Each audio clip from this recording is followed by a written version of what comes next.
नरेंद्र मोदी की कि नहीं, महामहिम राष्ट्रपति नहीं, उद्घाटन मैं करूंगा।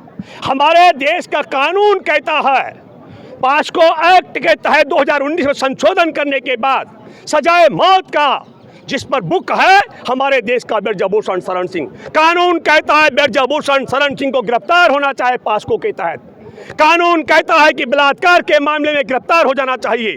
कानून कहता है कि यौन शोषण के मामले में गिरफ्तार हो जाना चाहिए। लेकिन ब्रजभूषण शरण सिंह को गिरफ्तार नहीं किया जा रहा है, यह जिद है नरेंद्र मोदी की। संदीप सिंह हरियाणा का मंत्री, बुक है छेड़छाड़ के मामले में, जबरन के मामले में 342, 354, 54A, 54B और जान से मारने की धमकी। वो कानून कहता है गिरफ्तार हो जाना चाहिए उसे, लेकिन जिद है खट्टर की, मोहन भागवत की, मोदी की और अमित शाह की गिरफ्तार नहीं होना चाहिए। तो क्या कारण है? ये सब लोकतंत्र के खिलाफ, संविधान के खिलाफ, राजनीतिक दलों के खिलाफ क्या कारण है? मैंने कल भी परोसा था, आज फिर दोबारा। कई लोग चला ही नहीं पा रहे डर के मारे। मैं आपको बताना चाहता हूं, किसी भी विषय के संदर्भ में भविष्य क्या होगा, इतिहास पढ़ना बहुत जरूरी है। और इतिहास क्या कहता है संघ का आरएसएस का इतिहास क्या कहता है? इनके दूसरे द्वितीय गुरु गोलवलकर ने क्या कहा? सितंबर 1960 में, जब देश में संविधान भी था, देश आजाद हो चुका था, संविधान के मुताबिक समानता का मामला, लेकिन वह जाति भेद, नस्ल भेद, नारी भेद की बात करता हुआ आदमी कहता है, गुजरात विश्वविद्यालय में सामाजिक विज्ञान के छात्रों को कहता है कि इस देश में उत्तरी भारत के ब्राह्मणों के अलावा बाकी सबकी नस्ल नीची है।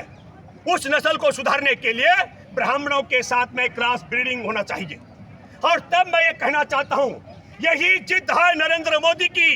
नरेंद्र मोदी के डीएनए में आरएसएस का प्रचारक रहने के कारण वह हमारे देश के संविधान के खिलाफ है, वो हमारे लोकतंत्र के खिलाफ है, वो हमारे देश के नारी के खिलाफ है, वो हमारे देश में आदिवासियों के खिलाफ है, और वह हमारे देश में राष्ट्रपति महामहिम के मर्यादा के खिलाफ ये जिद कर रहा है। क्योंकि वो जो द्वितीय गुरु, इनके पूजनीय गुरु गोलवलकर ने कहा था, उसका पालन करते हुए यही कारण है कि पूरा भारत में आदिवासियों का अपमान, महिलाओं का अपमान, संविधान का अपमान, लोकतंत्र का अपमान, अरे सब करके नए संसद भवन का उद्घाटन करने की जिद कर दिया है।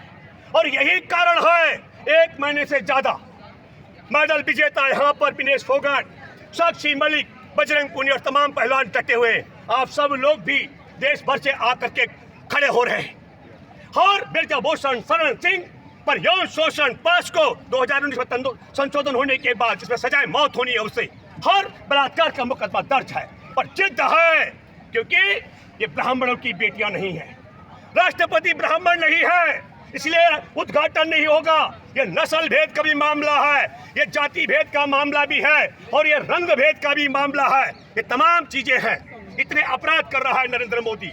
और यही स्थिति संदीप सिंह की गिरफ्तारी को लेकर के। तब मेरे दोस्तों, कल संसद भवन का उद्घाटन होना है, और मैंने पहले कहा था, कुछ लोग अभी जस्टिस शाह रिटायर हुए, उन्होंने एक सवाल किया कि सोशल मीडिया में भी, यूट्यूब में भी बात उठ रहे हैं। बिल्कुल साहब, हम प्रामाणिक तौर पर बात उठाते हैं। हमने दावा किया था सुप्रीम कोर्ट में मुख्य न्यायाधीश की अध्यक्षता में सुनवाई से पहले, मुकदमा तो कानून कहता दर्ज होगा, लेकिन अधूरा अधूरा सुनाया गया। धृतराष्ट्र की भूमिका में सुना मुख्य न्यायाधीश ने। ईमानदारी के साथ सुनते तो 7 बेटियों के यौन शोषण का मुकदमा 7 एफआईआर दर्ज होनी थी। बिल्कुल। और 7 एफआईआर दर्ज न करने पर कनाट प्लेस थाने के पुलिसकर्मी ने 6 महीने के लिए जेल में जाना था। लेकिन धृतराष्ट्र की भूमिका में 7 मामले थे, 2 में तब्दील कर दिए गए और बाईपास कर दिया गया। और वही स्थिति 31 दिसंबर 2022 से संदीप सिंह के खिलाफ मुकदमा दर्ज है। 342, 354, 354A-B और 506 का मामला। देखिए क्या हो रहा है। हजारों लोग जीने में खड़े हुए थे, संदीप को गिरफ्तार करो, मार्च का मैं बात कर रहा हूँ, गिरफ्तारी नहीं हुई।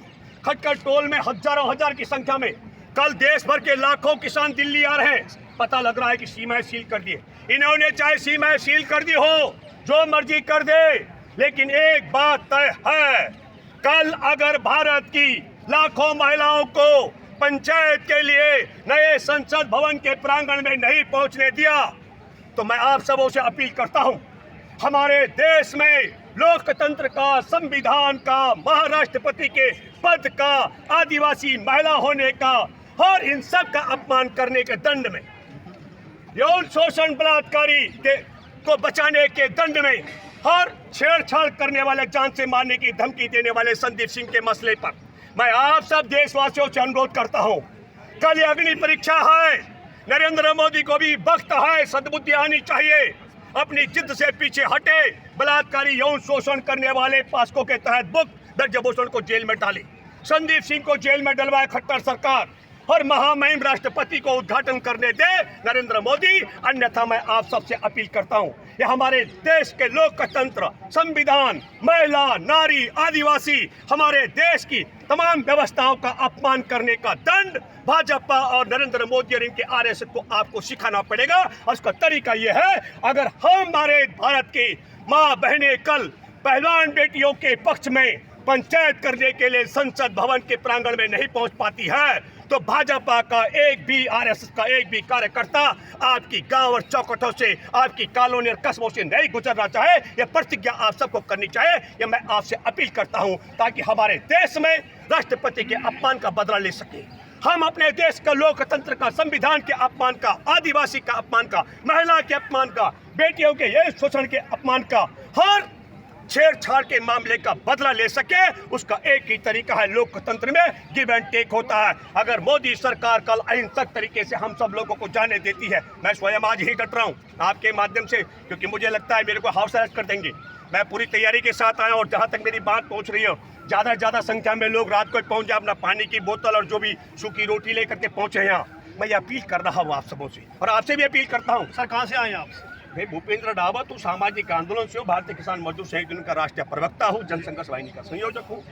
तो मैं आप सबों से अपील कर रहा हूँ, इस मुद्दे पर अगर हमारे देश में, अगर नहीं हमारे देश के राष्ट्रपति के सम्मान को, संविधान को, लोकतंत्र को, महिलाओं के सम्मान को, आदिवासियों के सम्मान को, इन सबको बचत के लिए आप सब लोगों को भी प्रतिज्ञा करनी पड़ेगी, निडर हो करके, निर्भीक हो करके। ये जवानों की हत्या कराने वाले, मैं आपके माध्यम से कहना चाहता हूं बेबाकी के साथ, जो व्यक्ति बलात्कार के आरोप में जेल में रहा, उसी सावरकर का जिक्र कर रहा हूं। 1932 में मैसूर के राजा ने 40 हमारे देश के तिरंगाधारी, देश के क्रांतिकारियों की हत्या की थी। उनकी हत्या करने वाले मैसूर के राजा को प्रशस्ति पत्र लिखने वाला, अंग्रेजों से देश की आज़ादी की जंग में मुखबरी और देश के साथ गद्दारी करने के लिए उनसे मासिक वेतन लेने वाला।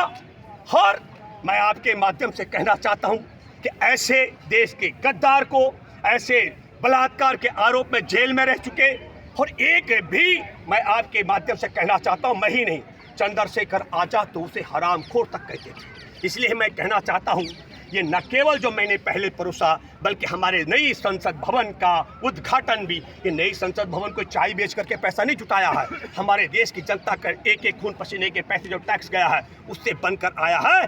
नया संसद भवन का उद्घाटन भी उसी दिन कर रहा है जिस दिन बलात्कार का आरोपी, देश के साथ गद्दारी का आरोपी, देश के क्रांतिकारियों की हत्या करने के पक्ष में प्रशस्ति पत्र लिखने वाला और अंग्रेजों से मोटी मासिक आर्थिक मदद पाने वाला उस गद्दार का जन्मदिन है। उस दिन भी हमारे देश के संसद का उद्घाटन भी कलंक के दिवस पर किया जा रहा है। अफसोस की बात है। कुछ सवाल आपके मन में हो, जैसे भाई ने पूछा। तो सर ये बताइए, आप जो कल है, कल इससे कितना प्रभाव पड़ पाएगा? क्योंकि काफी संख्या में खाप पंचायत और भी बहुत सारे लोग। एक मिनट, एक खाप की बेटी नहीं है, क्या नाम आपका? परवीन। आप मेरी बात समझिए, कुछ दिन पहले हाँ मध्य प्रदेश में जाटों के सबसे बड़ा सम्मेलन हुआ था। एक भी जाट नेता ने नहीं कहा कि जाटों की बेटी का यौन शोषण हुआ। एक भी जाट नेता ने यह नहीं कहा, वो सब शिवराज के पैरों में गिरा रहे थे, कह रहे थे शिवराज जी हमारी टिकटें बढ़ा दो।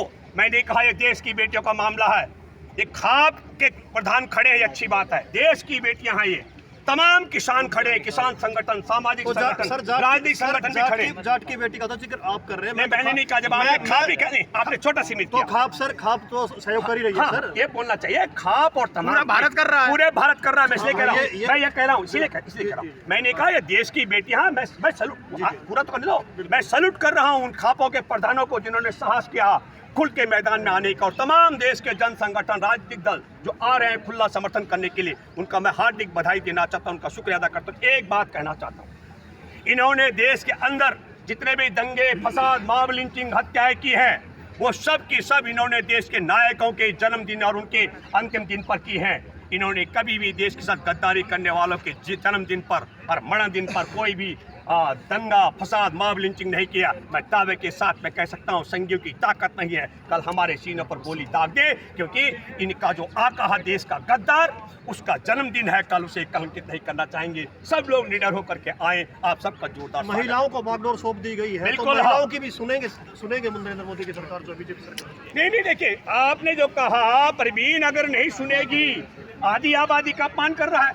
आधी आबादी का अपमान समझते हैं ना, एक महिला 3 वोट प्रभावित करती है, अपने पति को भी, बेटे को भी और बहू को भी, आप समझ सकते हैं। और मैं आपके माध्यम से दावा कर सकता हूं कि ये समझ लो, कल ताबूत में आखिरी कील ठोकेगा नरेंद्र मोदी, यदि कल महिला पंचायत संसद के प्रांगण में नहीं हो पाए। चलिए, धन्यवाद रावत जी।